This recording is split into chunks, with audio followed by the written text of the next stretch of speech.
কিন্তু আমরা ইতিমধ্যে দেখছি। আজকে আমরা যে বিষয়টা বলবো, এখানে আমার সামনে অনেক গণমাধ্যম কর্মীরা আছেন,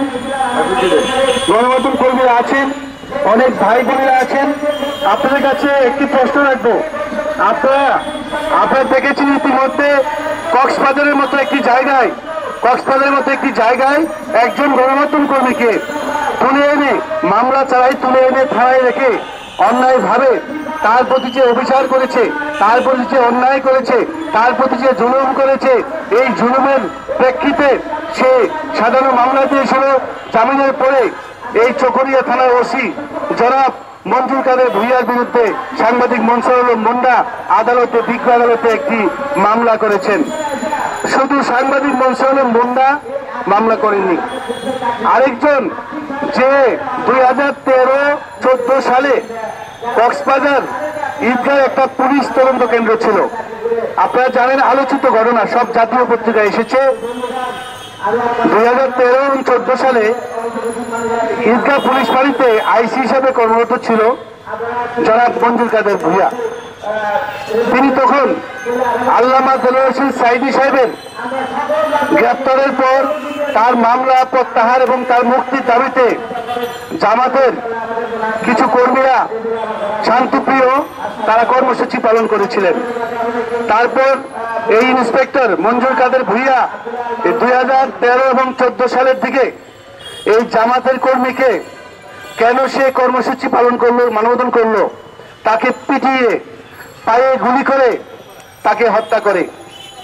তারপর এই 14 সালের পর থেকে তার পরিবার অনেকবার চেষ্টা করেছিল একটি মামলাটি করবে, কিন্তু বিগত আওয়ামী লীগ সরকারের প্রভাবের কারণে সেই মামলাটি করেননি, ন্যায় বিচার পায়নি। সবশেষে গত মাসে আপনারা জানেন কক্সবাজারের বিজ্ঞ আদালতে যাকে হত্যা করা হয়েছে সেই ব্যক্তির ভাই আদালতে একটি মামলা দায়ের করেছেন, হত্যা মামলা দায়ের করেছেন। এই মামলাটি আমলে নিয়ে বিজ্ঞ আদালত অত্যন্ত গুরুত্ব সহকারে তদন্ত করার জন্য কক্সবাজার জেলা ডিবি পুলিশকে তদন্তের দায়িত্ব দিয়েছেন। তীব্র নিন্দা প্রতিবাদ জানাই চকরিয়া থানার ওসি মনসুর আলী যেভাবে আমাদের মুন্না সাহেবকে যেভাবে হয়রানি করেছে, আমরা এটা নিয়ে অনেক লেখালেখি করেছি, তারপরেও দেখা যাচ্ছে যে সাংবাদিকের পিছনে লেগে আছে। এই মনসুর আলী মুন্না সত্য প্রকাশ করে আজকে নির্যাতিত। আমরা সাংবাদিকরা এর তীব্র নিন্দা প্রতিবাদ জানাই এবং কলম বিরোধী করি। আজকে দেখা যাচ্ছে অনেক মামলার ডেলিভারি হয়ে গেছে, সাংবাদিকদের মামলার ডেলিভারি কিন্তু এখনো হয়নি। সাংবাদিকরা সত্য প্রকাশ করলে হতে হয় চাঁদাবাজ, হতে হয় মামলায় জড়িয়ে দেয়, নির্যাতন করে। একটা সাংবাদিক কখনো মিথ্যা প্রকাশ করে না। আপনারা কিছু চাটুকারিতা করে সাংবাদিককে হয়রানি করেন, আমরা সারা বাংলাদেশে কিন্তু এটা নিয়ে আন্দোলন করব। ওসি সাহেব, চকরিয়ার ওসি, আপনি যে দুর্নীতি করেছেন সেটা সাংবাদিকরা জানে। এই জানে বলেই এই মুন্না কিন্তু নিউজ করার পর থেকেই আপনি কিন্তু মুন্নার উপরে অনেক অত্যাচার করেছেন। মিথ্যা মামলা দিয়ে সাদা পোশাকে হয়রানি করে কিন্তু তাকে জেল হাজতে পাঠিয়েছেন। সারা বাংলাদেশে কয়েকজন সাংবাদিককে আপনি জেল হাজতে নিবেন?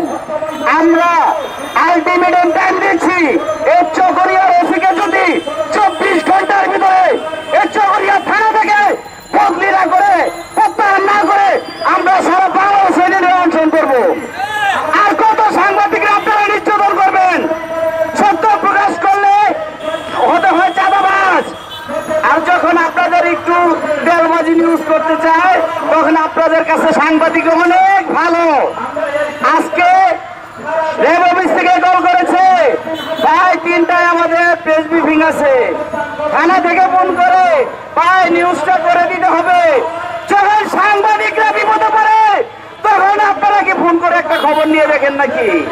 আমরা কলম সৈনিক ভাইরা আসুন, একতা মিলে 10 মিলে করি কাজ, হারি যেদিন হিলাজ।